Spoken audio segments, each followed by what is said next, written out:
Welcome to Keith Knight, Don't Tread on Anyone. Today we have Pete Quinones of Free Man Beyond the Wall. We are going to each give 5 must-read libertarian books. Pete, thank you for your time, sir.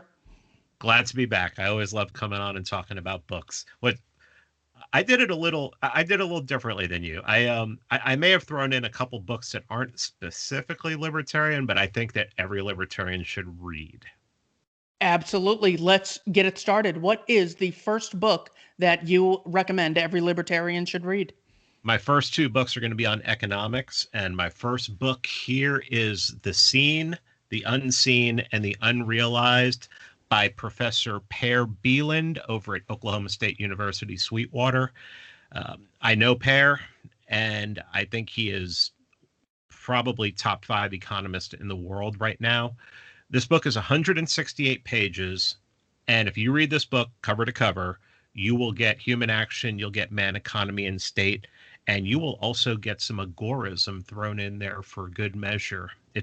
First chapter starts talking about the entrepreneur, the evil entrepreneur, who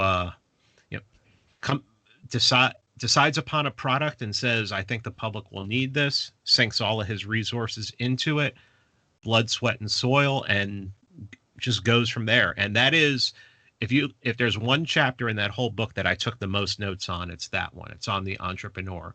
And then he goes on to 2 chapters on pricing. He goes on to regulations. And I swear that anyone who decides to read this and study this book will know more about economics than 99.5% of the population. And you will see just how any interruption in the market from an outside force is just detrimental to our well-being, to the well-being of everyone. I mean, you are doing harm to humanity by saying this business has to follow this business has to do that. Just let them go, let them compete. And that's the overall theme of this book. And it's written for his undergrads. So he has 2 books. He has another book called The Problem of Production, which is for his postgrad students. But this is written for undergrads. So, I mean, it's just a great book. And when it comes to like the first book that people say, oh, what's the first book, economics book? I've taken to recommending this book. It's also an expensive book because it is a textbook. And if you know anything about the textbook industry, they set the prices. The person who writes the book doesn't set the prices. You can get it through Mises for $40. If you're a Mises member, you'll get 10-20% off depending on what your level is of membership. But I can't recommend it enough. I think it'll replace 3 or 4 different books that people would recommend. Excellent choice. Thank you. Mine first one is called Libertarian Anarchy by Gerard Casey. This is one where by the first page, you're just hooked. Page 1. States are criminal organizations, literally. Theft, robbery, kidnapping, and murder are all crimes. Those who engage in such activities, whether on their own behalf or on behalf of others, by definition, are criminals. In taxing the people of a country, the state engages in an activity that is morally equivalent to theft or robbery. In putting some people in prison, especially those who are convicted of so-called victimless crimes, or when it drafts people into the armed services, the state is guilty of kidnapping or false imprisonment, and engaging in wars that are other than purely defensive, or even if defensive, when the means of defense employed are disproportionate and indiscriminate, the state is guilty of manslaughter or murder. It's one of those books that's just, you almost underline too many things as you're going through it. He says, societies governed by states are divided into those who rule and those who are ruled. He has those little excellent one-liners that just refute the idea that, well, we are the government. He says, if you or I cannot do X, we cannot authorize the government to do X. So if you don't have the right to do it and government gets its rights from the people, how can they delegate to the government a right that they never had? He says to be free is to be protected against aggression and coercion, and in that happy state to be able to make and pursue plans. This is the foundation of all other goods. Coercing people reduces the moral content of their lives, reducing them to the status of inanimate objects. Liberty must be the default position. If liberty is to be restricted, the burden of proof is on those who restrict it, not those who would defend it. He has so many terrific lines like that. That's why I chose this as my... I got one more. He defines anarchy, and meaning together, with the word chaos, or an and archos, meaning leader or chief. He says anarchism is the rejection of any form of non-voluntary domination of one person or group of people by another. So his ability to just sort of start from etymologies and then working his way into an explanation, I think is terrific. Libertarian Anarchy by Gerard Casey, also highly recommended by Tom Woods. Pete, what is your second book? I'm going to stick with economics. I think this will be the last one I do that is due at economics, but it is The New Libertarian Manifesto by Samuel Edward Konkin III. This edition also has Agorist class theory in it. And basically what Konkin said was, I'm more of a radical Rothbardian. I'm more of a Rothbardian than Rothbard is, because I'm going to tell you how to perform anarcho-capitalism now. And basically it's the counter economy. And I think when I used to call myself an anarcho-capitalist, I think one of the things that always bothered me was it always seemed like the only strategy we had was get people to read books, get people to listen to podcasts, get them to change their mind, or vote. I mean, there are anarcho-capitalists out there who are like, vote, get involved with the Libertarian Party, even if it's just locally.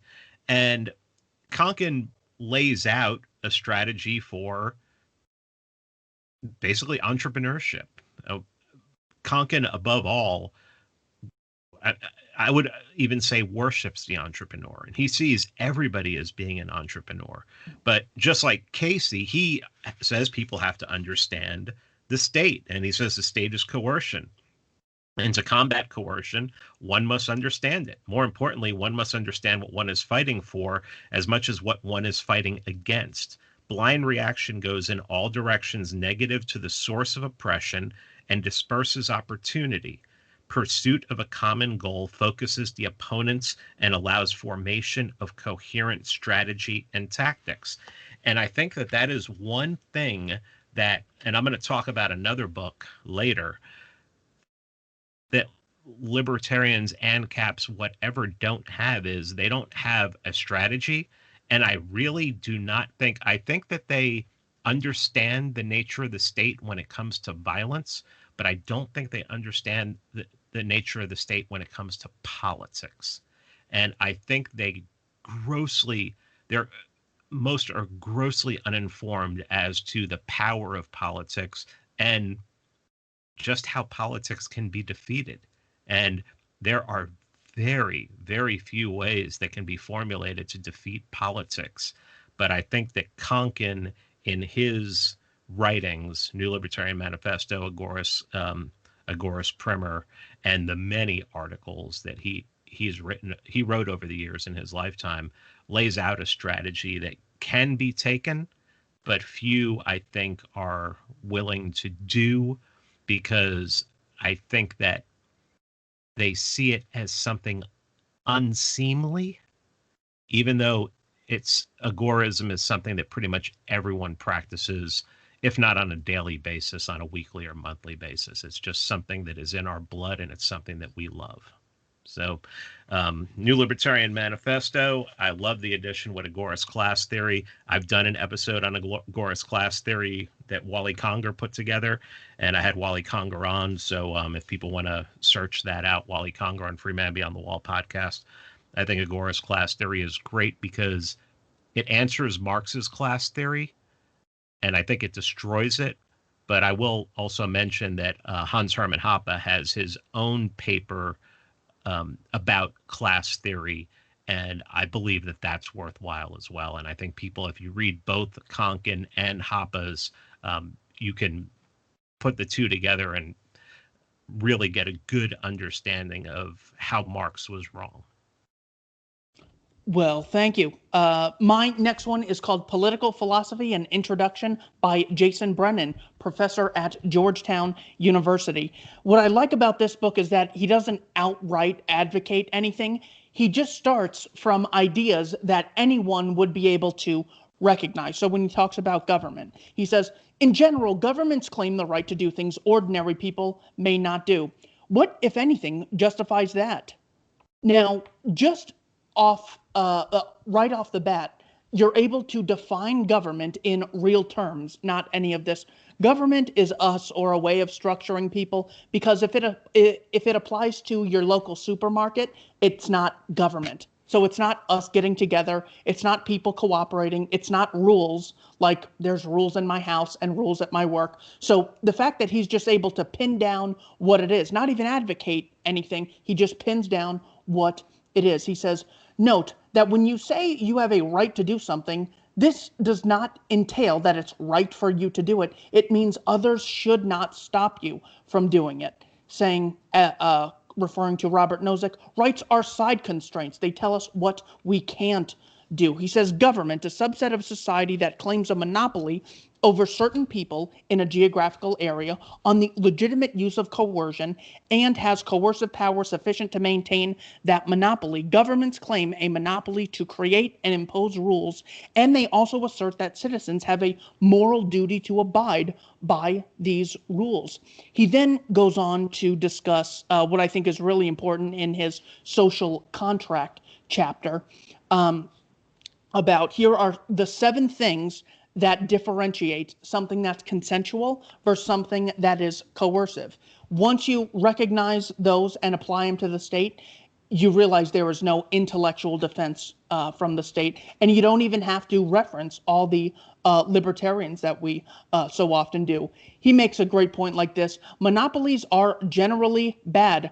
They generally claim governments generally claim the right to do things no private individual would have the right to do. He says they have 2 general powers: the creation of laws that are morally legitimate, while at the same time a populace has an obligation to obey, calling it authority and obligation. I think he refers to them as. So I think that is a very worthwhile book that just really shows you the philosophical doctrine that underlines all political philosophy, and you just come to the freedom conclusion from reading such things. Pete, what is your 3rd book? I'm going to start off by reading a passage and see if I don't want to say who this is right off the bat. Anarchism urges man to think, to investigate, to analyze every proposition, but that the brain capacity of the average reader be not taxed too much. I also shall begin with a definition and then elaborate on the latter. Anarchism, the philosophy of a new social order based on liberty, unrestricted by man-made law, the theory that all forms of government rest on violence and are therefore wrong and harmful as well as unnecessary. And this is from, excuse me, this is from Anarchism and Other Essays by Emma Goldman. Emma Goldman, I mean, I hate that you have to do this, but of course you have to do this. Yes, her economics were crap, okay? But she understood the nature of the state and political power probably better than most of the people calling themselves anarchists today, even a lot of the people that are put up on a pedestal. The thing I like about her is that she went to Russia after she got out of jail for the revolution to see what was become of the revolution. She saw the horrors that were happening, especially that the anarchists were being executed by the Bolsheviks, and she changed her tune to one of voluntarism. She said that she hates everything about capitalism, which would capitalism, she would be defining it as Marx defines it, as we might say corporatism, but she said that it cannot be forced upon somebody. When she came back from Russia after seeing what they did there, she had a totally different message. She always preached that the state needed to be abolished. Yes, she preached anarcho-communism. She preached collectivism. But when she got back and she saw the horrors, at least she realized that people can't be forced into associations. And her reading, especially when she starts talking about foreign policy, when she starts talking about voting, I mean, that's what she was in jail for. She was, she had been protesting about telling people not to vote, but what she did go to jail for was publicly telling people to avoid the draft for World War One. So yeah, another one of those who, when she's right, she's probably better than most, and when she's wrong, she's wrong. So this isn't a book that she wrote. It's some of her fans later put this together. She technically only wrote one book, and I think it was on theater. It was actually on the theater. But this book is put together. It's on Amazon. It's the best of her writings. You just got to get past the economic stuff. And I mean, I've gotten to the point where I'm not going to let stuff like that bother me anymore. So. Oh my God! But being able to appreciate the great things from people in the past, whether Milton Friedman, Ayn Rand, Emma Goldman, John Pilger. That these are really people that you're selling yourself short intellectually if you just dismiss everything. So my next one is Short Answers to Tough Questions by Mary J. Ruwart. This one's so good because you can almost flip open to any chapter at any time and get a great refresh. And I think there's like 50 chapters or something in this thing. She gives these nice pithy answers like, because interaction is voluntary in a libertarian society, people can only cater to their own selfish interests by paying attention to what others want. For example, if you want to make millions selling widgets, you have to make your widget better or less expensive than the competition. In a libertarian society, you can't put your competitors out of business through regulations and licensing laws, so you have to serve the customer best. We also get really good examples of how the market works in a general economic understanding. She says, profits will be greatest when price is low and volume is high. So when you look at places like Amazon, Walmart, Apple, even YouTube during its heyday, they really become big by meeting consumer demand, giving people things that a couple hundred years ago, no one had access to. So the fact that we have the average Joe having access to refrigerators, stoves, TVs that are getting more efficient all the time. Companies like Apple making computers available to the average Joe. We really are able to benefit, even if, the heads of these places are totally evil. There's still a built-in incentive for them to meet consumer demand. The example she gives is of cars. If the free market was only about catering to the rich, well, there'd really only be, Maseratis and Lamborghinis for sale. In reality, if you want to make a lot of money, you have to appeal to the masses and meet large-scale consumer demand. So that it's not that, Henry Ford invented the car. What he did was he made the production process in such a way that made it affordable for him to sell the car at a lower price, making it accessible to millions of more people. She has a great line here. Government doesn't keep big business in check. Government keeps big business big. Business only has two ways to get big: by serving customers better than the competition, or by getting Big Brother to regulate their competition out of business. Pete, what is the fourth book you have for us? Let me open up to the page that I want to read from. All right, this one I think this is one that people would expect, the kind of book people would expect. It is The Ethics of Liberty by Murray Rothbard. And this is the book that, more than any other book, taught me about property and the importance of private property. And not only that, but the just acquisition of property, that you are either going to purchase property just from someone who got it justly, or you are going to homestead it. And that is chapter 9 and chapter 10.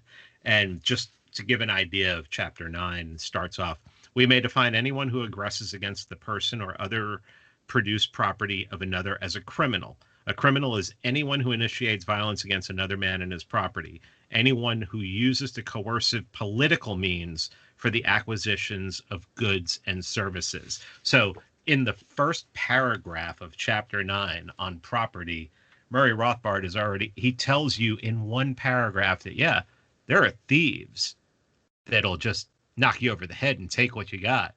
But then there's the political means, and they're on the same level. It's a wonderful book. It's got a great forward by Hans Hermann Hoppe, and it's my favorite Rothbard book. I mean, I can read it over and over again. It's just there is a chapter in there that people find problematic because if you write as much as somebody like Rothbard wrote, there's going to be something problematic. It's about children and their rights and everything. But it's like Emma Goldman. You can get so much out of reading her stuff and just ignore what doesn't feel right to you or what doesn't line up with how you define property rights and how property rights should be defined by the non-aggression principle historically. What do you got? Absolutely agree. My next one is called Chaos Theory by Robert P. Murphy. So there are so many red pills in here for a 60-page book that this was, I think, one of two books that I've ever read in one sitting. He starts off with what John Hasnas calls the myth of the rule of law. First, we must abandon the idea of the law of the land. There doesn't need to be a single set of laws binding everyone in any event. Such a system never existed. The laws in each of the 50 states are different, and the difference in legal system between countries is even more pronounced.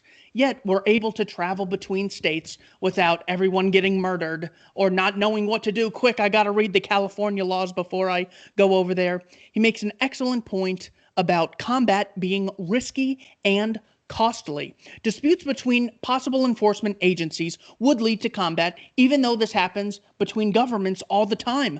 Incentives for peaceful resolution of disputes would be far greater in market anarchy than in the present system.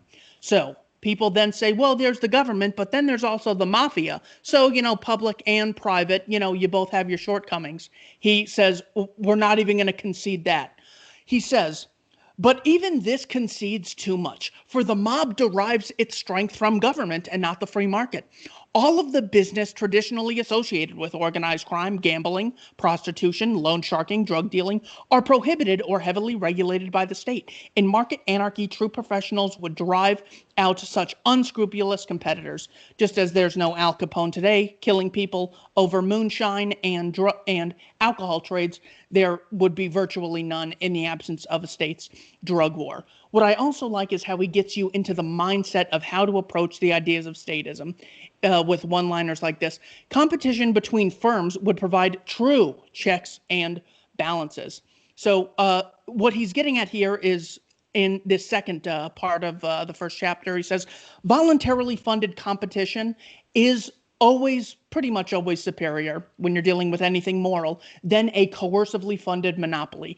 All the negative things you say, but what if there's corrupt judges? Well, what if there's corrupt judges in government? Make sure there's a market where you can opt out of funding corrupt judges.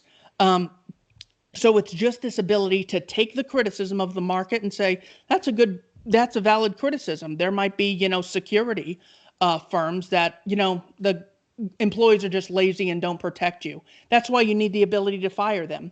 With the police, they blatantly say, we have no obligation to protect you. And, statutes like Warren v. District of Columbia, Castle Rock versus Gonzalez, and a number of other ones. He keeps hitting on this point, saying cases like this are going to happen under any system. He says, the point that I really like, where was it? He says, comparing apples to oranges. He says, to the response that, well, little anarchist society would just get taken over by China. He says, yes, a small society of anarchists would be able to repel the total might of Nazi Germany, but a small society of statists would fare even worse. So the idea that bad things exist, therefore this group of people gets to monopolize violence, is a complete non sequitur that he just abolishes. Pete Quinones' fifth and final book. A work of fiction. This is Janiel Schulman's Alongside Night, and we like to call it the Agorist Atlas Shrugged. But it comes in at way under 1,200 pages. It tells a story in about 300. I believe this one is 300. This edition is, oh my goodness, no, this is 180 pages. Wow. And it tells the story of the collapse of money and how society would deal with it. And it starts off great because it's in a high school class, and Professor Konkin is talking to his students about monetary policy, and is talking about hard money, is talking about gold, is talking about silver, and is talking about what's coming. And it goes through this whole story of how the people who are for sound money are going to be rounded up, and it concentrates on this one family, and it has one of the greatest scenes ever. When a movie was made about it, but you would want to read the book before you watch the movie, because the movie is god awful. It looks like it was made by high schoolers, but that's all right to say now because Neil's dead and he probably would have been upset by that. But there's a scene where they go into a free market, and you can buy anything. You can buy drugs. There's somebody selling a tactical nuke. And it's just, and the story is that Ross Ulbricht read the book, and that's the idea he got for the Silk Road, was reading this book. And it's just, like I said, 180 pages. You can read it in a couple of days. I read it in one day, in 24 hours. And it's just a lot of fun. And the character, my problem with Atlas Shrugged, and Atlas Shrugged was one of the first books I read when I, discovered liberty, is the main characters are just so one-dimensional and so wooden. To me, Dagny Taggart and Hank Rearden don't even come off as real people. They just come off as caricatures. But all the characters in this book actually come off as real people. They have faults, they have flaws, they make mistakes. And yeah, it's such an enjoyable read. And it really is one of those books that, instead of handing someone who's asking you questions, hey, read this 1,200 page book by this person you've heard is completely evil, you can go, hey, read this 180 page book. It's a lot of fun. And I think you'll probably like it.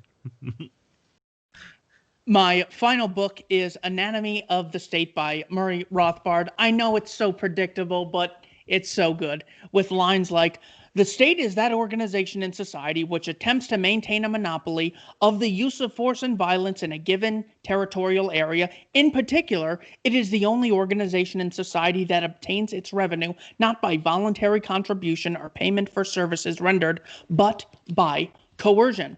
It's the one-liners that just that really make me pick one book over another, because you learn something on every page. He says, "The state has set itself up as a judge in its own cause." That right there, it's not even a full sentence. That's a portion of a sentence. When you get the ideas from like Yaron Brook of, well, we can't have a stateless society because then, people would be their own judge and you just can't have that. Well, with the state, you have that absolutely amplified in the fact that when you are arrested, we have prosecutors who are government agents, the judge who is a government agent, and the police officer who arrested you. They're all more or less working for the same institution that both believe in political authority. So it's literally like saying, I think anyone should be able to, bring charges against Pete Quinones and bring him to justice, so long as they all work for the Mormon Church.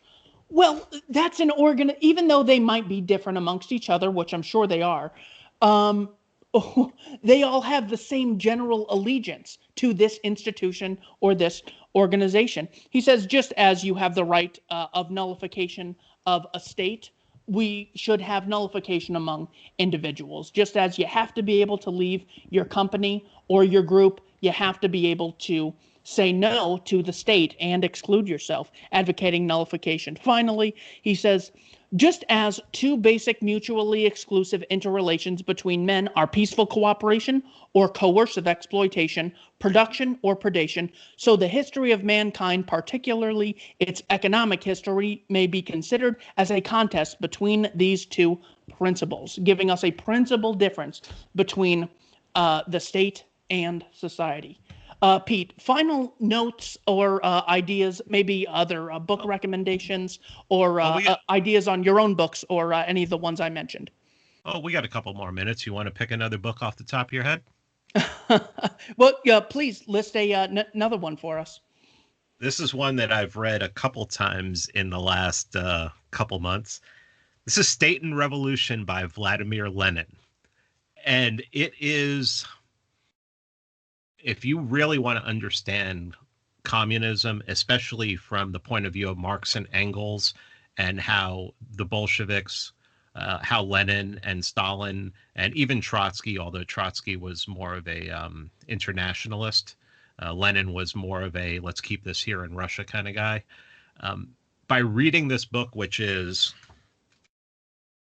100 pages, literally, you will understand more about communism, the Russian Revolution, what their plan was, what communism's ultimate plan is, than those communists that you actually see LARPing online that you might chuckle at or laugh at. Just to give you an idea, Chapter 3 is Experience of the Paris Commune in 1871, Marx's analysis. And he says, it is well known that in autumn of 1870, a few months prior to the Commune, Marx warned the Paris workers that an attempt to overthrow the government would be folly of despair. But when in March 1871, a decisive battle was forced upon the workers and they accepted it, when the uprising had become a fact, Marx welcomed the proletarian revolution with the greatest enthusiasm in spite of unfavorable auguries. Marx did not assume the rigid attitude of pedantically condemning an untimely movement, as did the ill-famed Russian renegade from Marxism Plekhanov, who in November 1905 wrote encouragingly about the workers and peasants struggle, but after December 1905 cried in a liberal fashion they should not have taken up arms. Another great thing to learn about reading books like this is everybody thinks that those on the left and that communists and the socialists and Trotskyites, that they're a monolith. Oh no, I can show you on Twitter. We were looking at a Twitter discussion last night where apparently a commie group in the United States had a central registry of their arms, and it got hacked. And we're like, and what's funny is if you read this book, you'll find out that Lenin hates the anarchists. And that's why when I was talking about Emma Goldman, he devotes a whole chapter as to why the anarchists are terrible, that they can use them for the revolution, but they're either going to change their minds or they're going to have to be put down. So we were watching this conversation where they were blaming the anarchists. It was like out of Russia circa 1917, where it's like, well, this got hacked because of this anarchist dude. And we were just laughing as we were watching this because it was just history repeating itself. But State and Revolution by Lenin. He has another book that Hoppe actually borrowed. It's called What Is to Be Done, Lenin's. That's another good book where he's talking about the revolution. I mean, I think that if communism and socialism, and there's so many people out there talking about it, and there's even politicians talking about it, we should probably be well versed on it. And I'm really glad that I took the last couple months to almost exclusively study communist literature, because now I understand exactly what they were trying to do. And I actually strangely have a little spot in my heart for like Lenin and Trotsky. I still hate Stalin, though. The guy was a son of a bitch, and just I can't stand that guy. But I understand what Lenin and Trotsky were trying to do, and it was the perfect storm in Russia. That was why Trotsky was talking about, we need to get this going throughout Europe, and people are like, no, we can't. We have to concentrate on Russia. That's where the workers are most open-minded. That's where the Tsar has been oppressing them and putting them in gulags for decades. We need to concentrate it there. And they defeated their enemies, and it lasted a good 6 weeks or 7 weeks before they started, killing people. Because, but when you look at them, they were really the only ones to defeat their enemies. And actually, But I would actually say that when you look at the USSR throughout the 20th century, that probably was real communism. Because that's what communism would end up becoming. Because it really is a utopia to think that every worker is going to want to work for each other or work for somebody else. And the idea that you'd actually have, Trotsky's idea that you would actually have an international and worldwide worker rebellion and dictatorship of the proletariat is just fantasy. It's fantasy, but it's good to learn about it and really get a grasp on it, because people are talking about it. People want to make a comeback, so might as well know about it. Yeah, you can definitely see that reading the works of the opposition gets you into their mindset. And just like, any mafia movie, that's what Scorsese is so good at, making you sympathize with a guy who is putting his family in danger, who's involved in theft, destroying small businesses and looting them. It's hard to really do in-depth research without, finding some sort of thing that you agree with someone on. Just as, there's things to like George Washington about. Rothbard takes apart George Washington, Washington slave owner. It is something you learn when you read the people in their own words. My final question for you is, you and I spoke about a book some time ago called Income Tax, The Root of All Evil by Frank Charterove. What are the big takeaways from Income Tax, The Root of All Evil by Charterove? That was another one of the first books I read when I went after I saw Ron Paul up on the debate stage. I actually found a second edition on eBay for like $5, and I had it delivered to me. So it's been about 10 years since I read it, but he basically goes through and it's not taxation is theft. I mean, yeah, that's in there, but he also talks about how taxes destroy an economy, how it destroys moving forward progress, how by stealing the wealth of not only the individual but stealing the wealth of businessmen, that you're basically retarding progress.